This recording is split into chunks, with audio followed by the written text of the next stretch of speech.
নমস্কার সবাইকে, কেমন আছেন আপনারা সবাই? আশা করি ভালো আছেন। আজকে আবার একটা নতুন ভিডিও নিয়ে আপনাদের সামনে হাজির হলাম। আজকে আমরা বানাবো লক্ষ্মী পুজোর দিনের নিরামিষ তরকারি।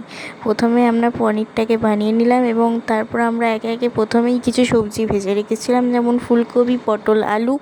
তারপরে আমরা পনিরগুলোকে একে একে এরপর একে একে আমরা সমস্ত পনিরগুলো ডুবো তেলে ছেড়ে ভেজে নেব। বানিয়ে রেখেছিলাম প্রথম থেকেই জিরে, আদা এবং কাঁচা লঙ্কা বাটা, সেটা সামান্য হলুদের সাথে তেলে তেজপাতা দেওয়ার পর দিয়ে দিলাম। তারপর একে একে সমস্ত ভাজা সবজিগুলো দিয়ে ফুটতে দিলাম এবং তারপরে দিয়ে দিলাম পনিরগুলো। তারপর এটা ফুটতে শুরু করলে শেষে নামানোর সময় আমাদের তৈরি করে রাখা স্পেশাল ভাজা মশলা, যার মধ্যে আছে 5 ফোড়ন, শুকনো লঙ্কা এবং জিরে, সেটা শুকনো খোলায় ভেজে গুঁড়িয়ে রাখা হয়েছে, সেটা দিয়ে নামিয়ে নিলেই তৈরি হয়ে যাবে আমাদের স্পেশাল পনিরের তরকারি। নমস্কার।